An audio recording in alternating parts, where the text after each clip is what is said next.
Assalamualaikum warahmatullahi wabarakatuh. Allahumma salli wa sallim wa barik wa karim wa azim ala ruhi sayyidina Muhammadin fil arwah wa ala jasadi fil ajsad wa ala kubri fil kubur wa ala alihi wa sallim. Amma ba'du. Sahabat yang masih mencintai negara kesatuan Republik Indonesia, kenapa Indonesia sebegitu lamanya dijajah oleh Belanda, terus zaman VOC sebelumnya, terus Inggris nikah datang kembali, ya, terus Jepang sebelumnya datang 3 tahun, sekarang sama Balawi. Kok kenapa kesannya Indonesia, umatnya ini, pribuminya ini kok kayaknya mudah untuk dijajah? Ternyata setelah saya pelajari, tingkatan akal itu ada 4: Ajijiyah, Hisabiyah, atau ya Juhadiyah, dan Akmaliyah. Dan ternyata memang sudah sistematis diciptakan bahwa pribumi ini jangan pernah cerdas, jangan pernah pintar. Makanya disuguhkan sejarah-sejarah palsu, bahkan dikooptasi cara berpikir dengan doktrin supaya pribumi tidak boleh cerdas. Akhirnya dipaksa didoktrin tidak boleh berpikir, tidak boleh kritis. Jadi akhirnya apa yang terjadi? Akalnya tidak pernah berkembang karena tidak kritis. Jika seseorang tidak kritis, itu akan mudah ditipu, mudah dibohongi, mudah dikibuli, mudah direndahkan, disuguhi dengan cerita-cerita palsu, sejarah-sejarah palsu, didengar aja. Kenapa? Karena tidak kritis. Tapi seandainya orang itu kalau kritis, di saat disuguhi cerita palsu, di saat disuguhi cerita-cerita khurafat, akalnya akan menolak dulu. Minimal dia meng-cross check terlebih dahulu. Nah, ini yang terjadi di masyarakat. Kenapa? Kok begitu mudahnya feodalisme terjadi di Indonesia? Karena itu memang akalnya sengaja diciptakan supaya tidak berkembang, tidak maju, tidak boleh kritis. Begitu. Dengan polemik nasab ini, akhirnya apa yang disuguhkan sama mereka oknum-oknum? Lebih baik mencintai, salah mencintai daripada salah membenci. Itu seperti benar, tapi hakikatnya itu adalah pembodohan, pengekangan terhadap akal supaya tidak boleh kritis, tidak boleh berkembang, tidak boleh cerdas. Begitu sahabat. Ya, ada lagi yang bilang, ngapain ikut-ikutan urusan nasab? Itu bukan bagian kita. Itu dikekang otaknya supaya tidak boleh kritis, tidak boleh berkembang, tidak boleh pintar, akhirnya tidak tahu urusan itu ini, sehingga masih tetap bisa dibodohi. Seandainya para tokoh masyarakat termasuk pemangku agama ada kepedulian untuk mencerdaskan masyarakat, mencerdaskan umat, dan agar terbebas dari penjajahan, suguhkan saja. Daripada kalian salah mencintai, cross check aja, tabayun aja. Coba kalian kaji, kan lebih baik seperti itu. Itu kan mencerdaskan umat. Bukan malah dikooptasi, dikapitalisasi. Ini kan pembodohan. Oke, supaya tidak melebar sahabat. Yang selanjutnya, kenapa pribumi Indonesia seolah-olah kok masih tetap mau dijajah? Kok tetap ada feodalisme? Ada penjajahan intelektual, penjajahan tentang kasta. Kenapa masih tetap berjalan sampai dengan detik ini? Ini yang selanjutnya. Karena pribumi masih senang dan tertipu dengan kedok. Nih, casing, jubah, udeng-udeng. Seperti ini. Masih banyak yang tertipu. Pribumi menilai bahwa orang yang bergaya seperti ini itu ulama. Tidak. Di India, di Arab yang gaya seperti ini, mengembala kambing, mengembala onta, manjat pohon kurma, petani.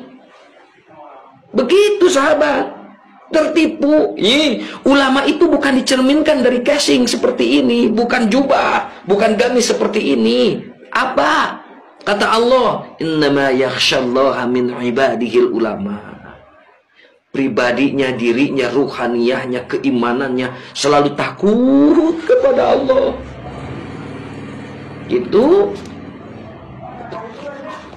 yang kepalanya penuh dengan ilmu pengetahuan. Begitu. Ilmunya penuh, wawasannya penuh. Itu ulama. Nih makanya pribumi, kenapa masih terjadi feodalisme di negeri ini? Karena masih memandang bahwa casing ini itu sebagai gambaran yang bukan itu. Kopimu kurang kental, dolanmu kurang adoh, perjalananmu kurang jauh. Yang seperti ini mah bisa beli di pasar juga, banyak di pasar juga, di online juga ada. Yang gini mah bisa pesan. Makanya wahai pribumi sahabatku yang sudah bosan atas penderitaan penjajahan, sekarang masih ada. Jika kita semuanya ingin bebas dari feodalisme, dari penjajahan, jangan pernah menilai siapapun seseorang dari casing. Lihat guru besar Gus Baha, meskipun pakaiannya sederhana, peci hitam, begitu kan, rambut begini, tapi ilmunya, siapa dari kalangan habaib yang mampu menandingi keilmuannya Gus Baha? Sampai dengan detik ini siapa? Tunjukkan. Tolong ini masuk di kolom komentar. Siapa? Ada ulama sepuh tuh dari di Cidahu, Abu Yamuh tadi, yang menguasai 12 fan keilmuan dalam Islam. Yang di dunia ini sangat jarang seorang ulama yang menguasai berbagai macam fan keilmuan. Kebanyakan seseorang hanya spesifik menguasai satu bidang saja. Tapi Abu Yamuh tadi sampai menguasai 12 fan keilmuan, bahkan lebih. Makanya beliau mendapat gelar Malikus Syafi'iyah, rajanya madhab Syafi'iyah di saat sekarang. Lihat gayanya, biasa saja. Ngajinya nggak pernah keluar negeri, 30 tahun sama bapaknya sendiri. Tapi lihat kemampuan dalam penguasaan fan keilmuan dalam bab-bab dalam agama Islam. Jarang seseorang yang memiliki kemampuan seperti itu. Ayo, sahabat, kembali lagi supaya tidak melebar. Semoga ini jadi penutup dan menjadi pencerahan kepada siapapun yang menonton video ini, bahwa Allah itu tidak melihat jasad, tidak melihat casing. Innallaha la yanzuru ila ajsamikum.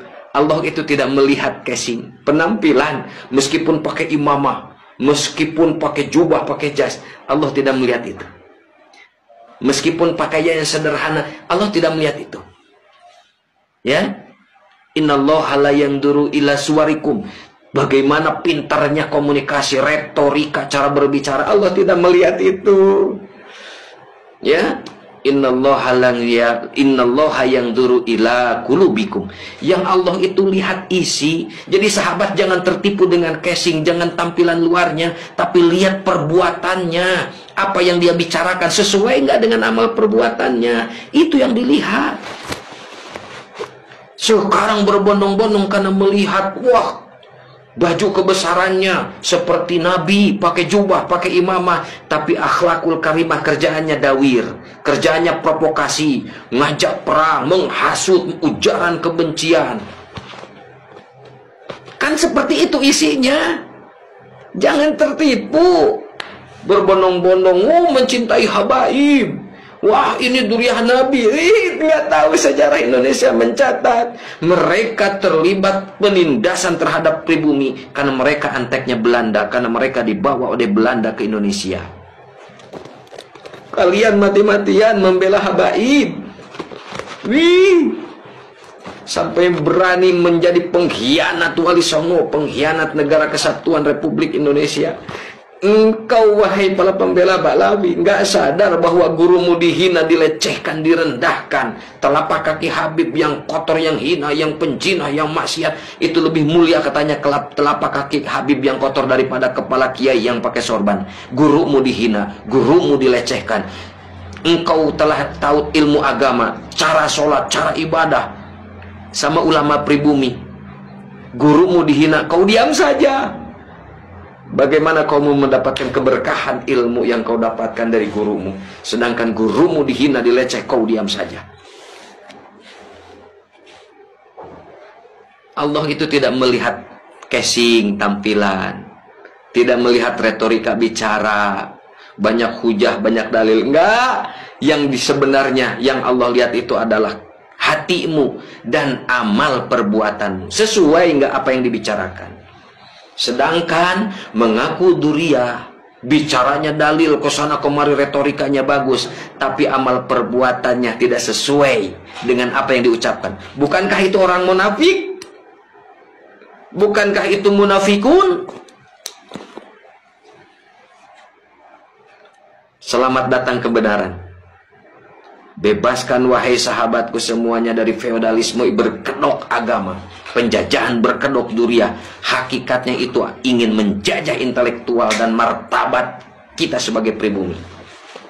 Merdeka. Wallahul muwaffiq ila aqwamit thoriq. Hadanallahu wa iyyakum ajmain. Wassalamualaikum warahmatullahi wabarakatuh.